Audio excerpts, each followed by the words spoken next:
It appears to me that most, if not all, of the royals are occultists. To continue to illustrate this point, I'm going to review the history and ownership of the Voynich Manuscript, which is a book about pharmakia, sorcery, and witchcraft. The Voynich Manuscript is an illustrated codex handwritten in an unknown language by an unknown author, likely demonic fallen angel language. The pages are cowskin and they're dated to around 1404 to 1438 AD, probably during the Italian Renaissance. The text is written from left to right with illustrations of animals like Puff the Magic Dragon here,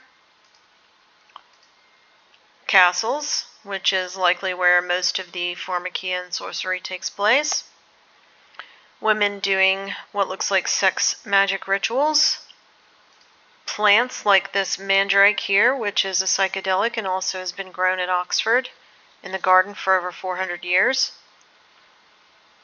astrological symbols which are related to witchcraft and sacred geometry, like this cosmogram here, which looks like the Cosmati pavement at Westminster Abbey that's carved into the floor there.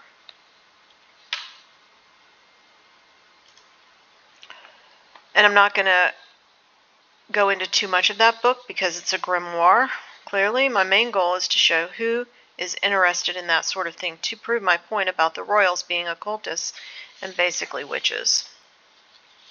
I did read this book titled Rescued from the Kingdom of Darkness, written by an African tribal noble who was dedicated to Satan before he was born by his own family, but who is now saved by Jesus.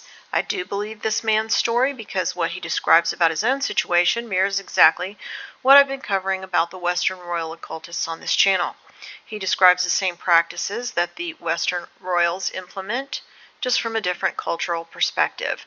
Black and white magic, invoking and working for fallen angels and demons, grooming and education by his family and other occult groups, specifically in Italy, a large amount of blood consumption, and a secret society that he was part of titled the Learned Elders of Zion, and so on.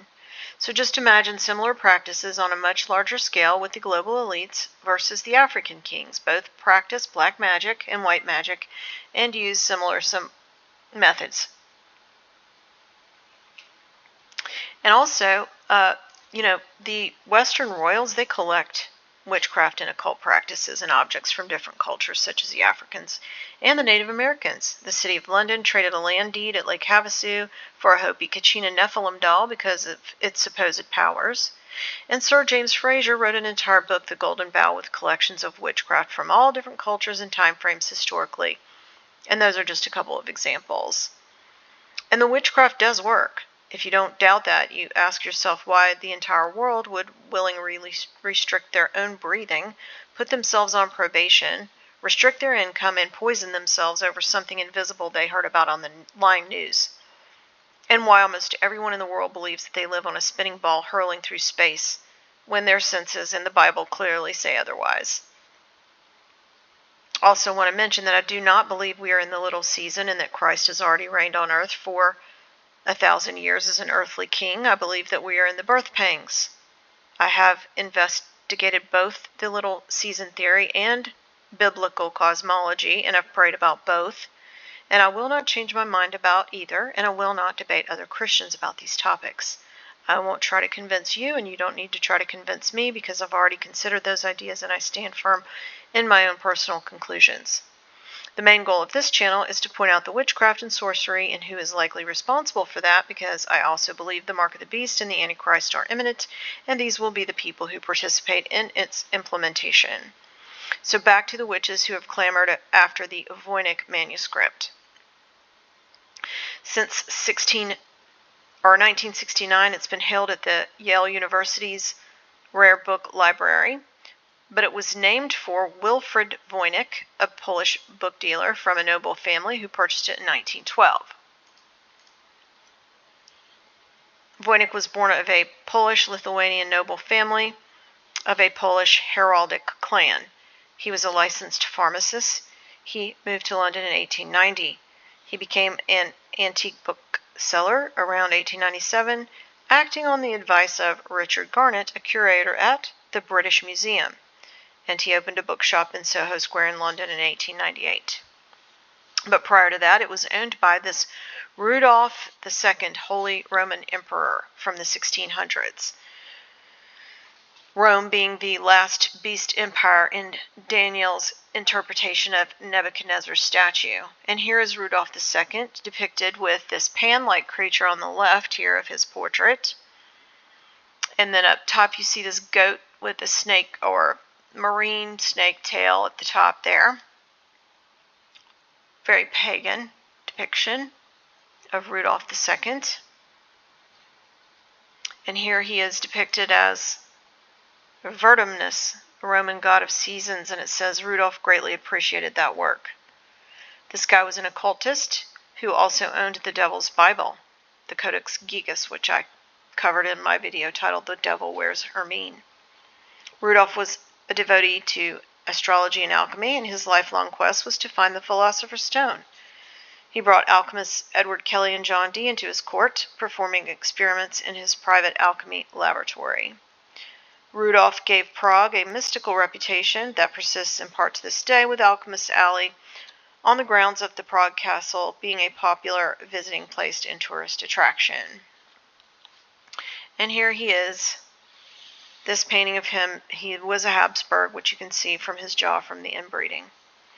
Then it was owned by Jacobus Herkicki, a Bohemian pharmacist and personal doctor of this Holy Roman Emperor Rudolph II, and Jacobus was a Jesuit.